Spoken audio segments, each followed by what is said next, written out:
CM साहब ने इतना टाइम को नहीं कि वो गाने की लिस्ट बना के दिए डिलीट करने, ना किसी बड़े आईएएस आईपीएस ने इतना टाइम के गाने लिस्ट बना के, वो किसी कुत्ते बिल्ली की जिम्मेवारी लाऊंगे ले भाई, तो वो बता रहे कौन के है भाई। हम तो जगराते करके भी खा लेंगे, हम तो चलो छोटे मोटे हमारे दो लाइव शो आ जाएंगे वो करके खा लेंगे, हमारा तो गुजारा हो जाएगा।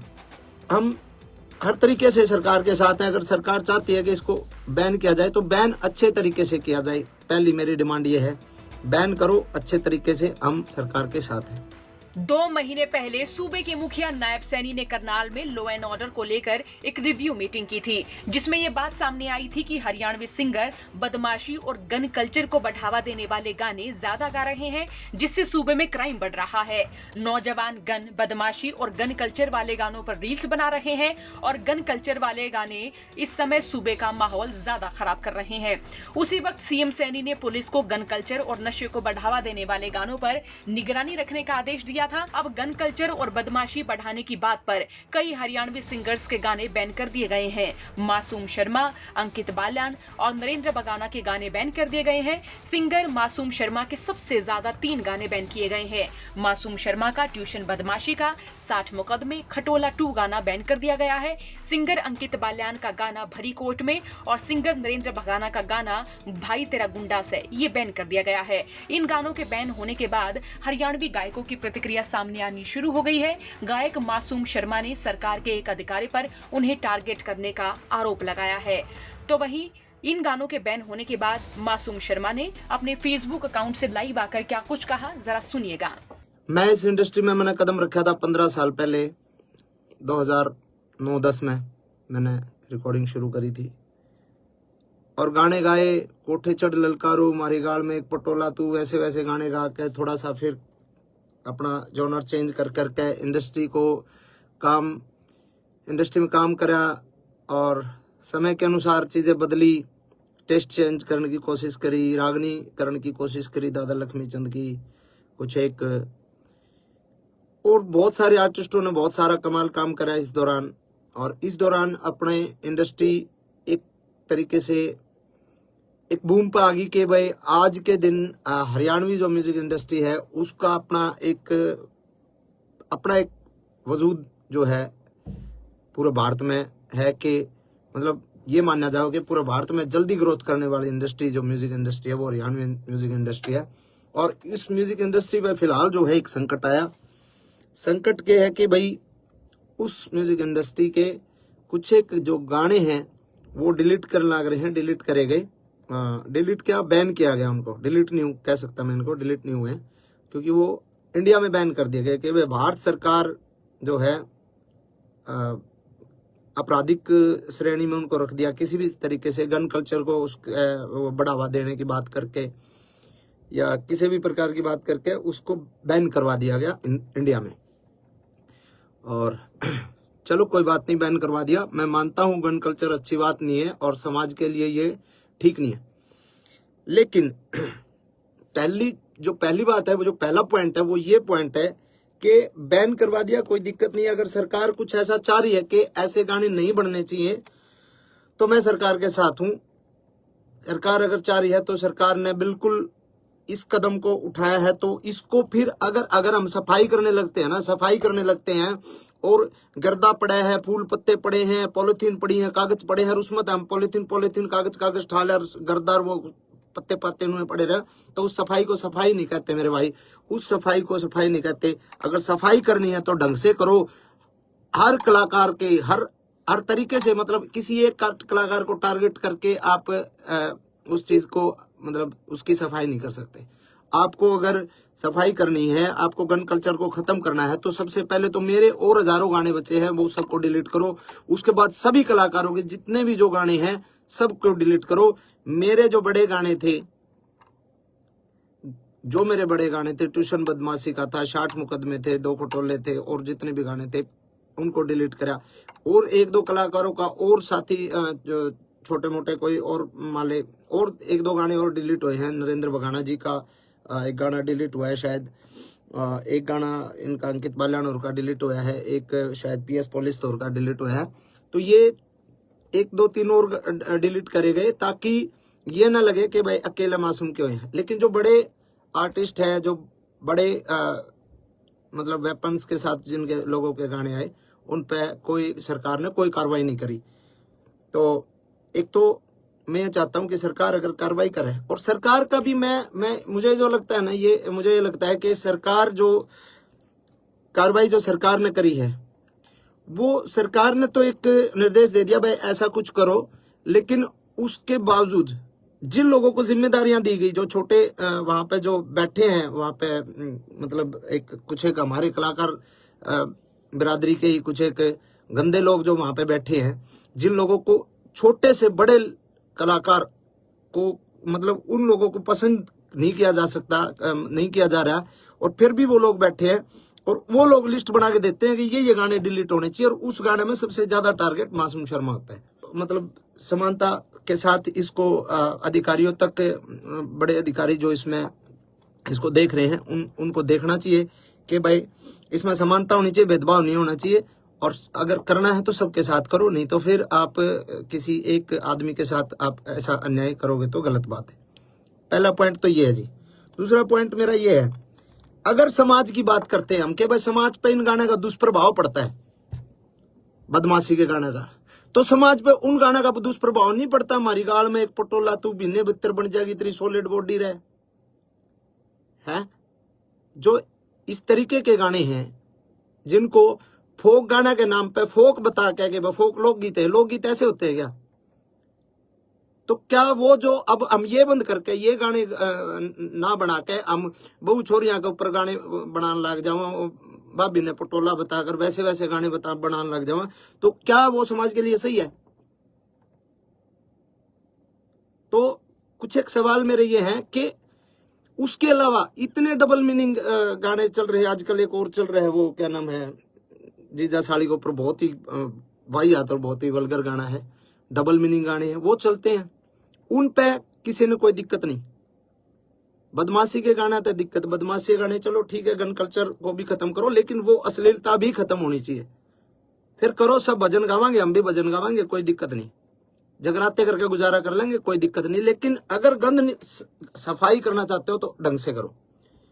दूसरी बात, इसके बाद अगर हमारे गाने बैन कर दिए, हमारे गाने बैन कर दिए, 15 साल पहले हरियाणा का यूथ क्या सुनता था? 15 साल पहले हरियाणा का यूथ सुनता था पंजाबी गाने, और पंजाबी गाने गन कल्चर के पंजाबी गाने, चक्लो रिवाल्वर, ये गाने सुनता था 15 साल पहले, 10 साल पहले। अब अगर हमारे गाने बैन कर दिए जाएंगे तो हमारे यूथ ने तो गाने सुनने हैं, तो वो पंजाब के सुनेगा, पंजाब के सुनेगा। साउथ की फिल्में, आज भी फिल्में देख रहे हैं ना, साउथ की पुष्पा जैसी, RRR जैसी सारी फिल्में साउथ की देख रहे हैं ना, क्योंकि हमारे हरियाणा की फिल्में तो मजबूत है ही नहीं। हमारे हरियाणा की फिल्म इंडस्ट्री फिलहाल डेवलप नहीं हुई, तो हम साउथ की फिल्में देखते हैं, साउथ की फिल्मों में मारकाट होती है पूरी।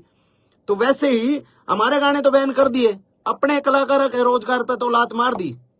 अब वो यूथ गाने तो सुनेगा, या तो फिर आप पूरे देश के बंद करो, पंजाब के भी बंद करो, सबके बंद करो। अब हरियाणवी बालक जो है गाने हरियाणवी नहीं सुनेगा तो पंजाब के सुनेगा, करण औजला के सुनेगा, किसी और के सुनेगा। अब हमारा ये मतलब हमसे ही दिक्कत है क्या?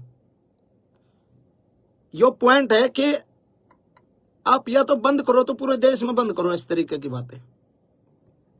और सब ने पता भी है भाई, 10 साल पहले जब तक हमारी इंडस्ट्री डेवलप नहीं हुई थी, हमारी इंडस्ट्री ने एक मुकाम नहीं हासिल किया था, जब तक हमारा यूथ पंजाबी गाने ही सुनता था। पंजाबी ट्रैकों पे हमने पंजाबी तर्जा पे गाना शुरू करे थे, और इंडस्ट्री इतनी आगे तक आ गई, तो उसमें बहुत लोगों की मेहनत है, बहुत लोगों का कंट्रीब्यूशन है, बहुत लोगों की आहुति बहुत लोगों ने इंडस्ट्री में दी है, ठीक है। और अगली बात यह है, आपने बैन कर दिया हमारे गाने, कोई बात नहीं, हमारे गाने बैन हो गए। अब एक गाना जो शूटिंग होती है, एक गाने की शूटिंग पर 100 लोगों को काम मिलता है। स्पॉट बॉय होते हैं, स्टंट वाले होते हैं, लाइट वाले होते हैं, कैमरा टीम में अलग होते हैं, बहुत सारे 100 बच्चों को एक दिन में काम मिला है। अब जो शूटिंग सारे कलाकार इकट्ठे होकर जो काम करा करते, आज मेरा शूट है, कल मुकेश जाजी का शूट है, परसों केडी का शूट है, परले दिन किसी और का शूट है, जो लगातार शूटिंग से जो काम मिलता था जिन बच्चों को, भाई हम तो जगराते करके भी खा लेंगे, हम तो चलो छोटे मोटे हमारे उधर लाइव शो आ जाएंगे, वो करके खा लेंगे, हमारा तो गुजारा हो जाएगा। अब जो बच्चे 800 रुपए की 1000 रुपए की दिहाड़ी पे स्टंट मैन आया कर दे, जो 1000 रुपए 2000 रुपए की दिहाड़ी पे लाइट वाले आया कर दे, बेचारे सब बदन लाइट आया कर दे, उनके अगर महीने में 20 शूट आया कर दे, 20 में तो आज अगर 5 शूट आएंगे इसके बाद, तो उनको क्या रोजगार सरकार दे देगी कि भाई हम इस जो तारे नुकसान होने लग रहा है, जो हम काम करा कर दे, जो बालक बेचारे स्टंट करा कर दे या फिर लाइट आया कर दे, जो भी काम करा दे, कोई मेकअप वाला है, कोई बहुत सारे डिपार्टमेंट हो, बहुत सारे लोग हैं, तो क्या सरकार उनको काम दे देगी कि भाई तुम जो है स्टंट करो आड़े, हम तुमने पैसे देवांगे, हम तुमने रोजगार देवांगे। वो बेचारे दाढ़ी लाओगे, जैसे कोरोना में गड़वे बेंजू वाले बेचारे घर बैठ गए थे। मेरा चाचा भारता खुद गड़वा बजाया करता, उसने बेचारे ने घंटे टमाटर ला लिए थे और बेचा करता उड़ा खेत में बैठ के। तो बहुत सारी चीजें हैं। और एक जो मेन मामला जो है कि भाई जिस सेक्शन को इन्होंने आधार बना के, जिस सेक्शन को आधार बना के हमारे गाने को बैन करवाया गया है सरकार द्वारा, वो जो सेक्शन है वो है नॉइज पोल्यूशन। उसमें हवाला है उसका नॉइज पोल्यूशन। नॉइज पोल्यूशन तो हर एक प्रकार के गाने तय हुए, सब प्रकार के गानों से नॉइज पोल्यूशन होती है, कोई अगले बदमाशी गाना तो थोड़ी हुआ है। दूसरी बात 196 जो इसमें एक्ट के तहत जो ये कराया गया है, इसमें है कि सामाजिक और धार्मिक कोई किसी का जात बिरादरी पे या धर्म के ऊपर कोई मतलब कोई ऐसी दो गुटों के बीच में कोई कार्रवाई, कोई गाना ऐसा नहीं होना चाहिए जो दो गुटों के बीच में हो, दो जातियों के बीच में हो, लड़ाई कराने वाला हो, दो धर्मों के बीच में हो। तो उसके तहत भी जो है कोई मतलब इस तरीके का मतलब वो बनता नहीं। और तीसरी बात एक ये बात भी है कि भाई कितनी तो फिल्में आई हैं, कब से आ रही हैं अपने, अभी ये पुष्पा और ये तो हैं ही, उससे पहले वास्तव फिल्म थी और कितनी बड़ी बड़ी फिल्में हैं। तो भाई ऑल ओवर जो है हम हर तरीके से सरकार के साथ हैं। अगर सरकार चाहती है कि इसको बैन किया जाए तो बैन अच्छे तरीके से किया जाए। पहली मेरी डिमांड ये है, बैन करो अच्छे तरीके से, हम सरकार के साथ हैं। हर को करो, आप सर्च कर लो, आप जितने भाई भी देख रहे हैं आप सर्च कर लो। मैं नाम नहीं लेना चाहूंगा किसी भी आर्टिस्ट का, क्योंकि मैं किसी बहुत सीनियर अधिकारी जी से मिला था कल ही। उनको मैंने बोला सर कि ऐसे ऐसे गाने डिलीट किए जा रहे हैं, तो उन्होंने कहा भाई हाँ सरकार के आदेश हैं और ये गाने डिलीट हो ही रहे। तो मैंने उनको बोला सर सबके नहीं हो रहे, वो मेरे हो रहे ज़्यादा। उन्होंने कहा नहीं ऐसा तो नहीं है, आप लिस्ट बना के दो और आप मेरे को लिस्ट बना के दो कि कौन कौन से नहीं हो रहे, कि मैं उनको डिलीट करवा दूंगा। तो मैंने कहा जी अब मैं लिस्ट बना के दूंगा तो मैं किसी का, भाई मेरा तो उड़े लिए जो गाने थे वो तो बैन हो लिया, वो हम किसी दूसरे का रोजगार को वो थोड़ी कर रहे हैं। मतलब मैं किसी शिकायत लाइन थोड़ी आ रहा हूँ जो उसके भी डिलीट कराओ। मैंने किसी का नाम ले लिया, मैं उठ के आ गया और उनको ये लगा होगा कि नहीं और कोई गाने है ही नहीं। और आप सर्च करके देख लो, आप देख लो सर्च करके, मेरे अलावा बदमाशी के गाने किस किस के आया करें, किस किस के नहीं आया करें, आप सर्च करके देखो, सिंगल एक गाना भी डिलीट नहीं हो रहा। तो ऐसा भेदभाव मेरे साथ क्यों भाई? और ये भेदभाव सीधा सीधा ये सरकार ने नहीं कर रखा है, यो भेदभाव, क्योंकि सीएम साहब ने इतना टाइम को नहीं कि वो गाने की लिस्ट बना के दिए डिलीट करने, ना किसी बड़े IAS IPS ने इतना टाइम के गाने लिस्ट बना के, वो किसी कुत्ते बिल्ली की जिम्मेवारी लाऊंगे ले भाई, तो वो बता रहे कौन के है। और उन कुत्ते बिल्लियां जो लिस्ट बनाई है ना, और उनको मैं वो समझ भी रहे होंगे, मैं जिसको बोल रहा हूँ वो समझ सकता है। और मैं उसको डायरेक्ट पर्सनली एक बात बोलता हूँ कि गंदी लड़ाई छोड़ दे, अगर लड़ाई लड़नी है कदे आमने सामने लड़के देख, तने बेरा लागे मर्द क्यों अगर डायरेक्ट बोल रहा हूं मैं तने डायरेक्ट, और तू समझ रहा है।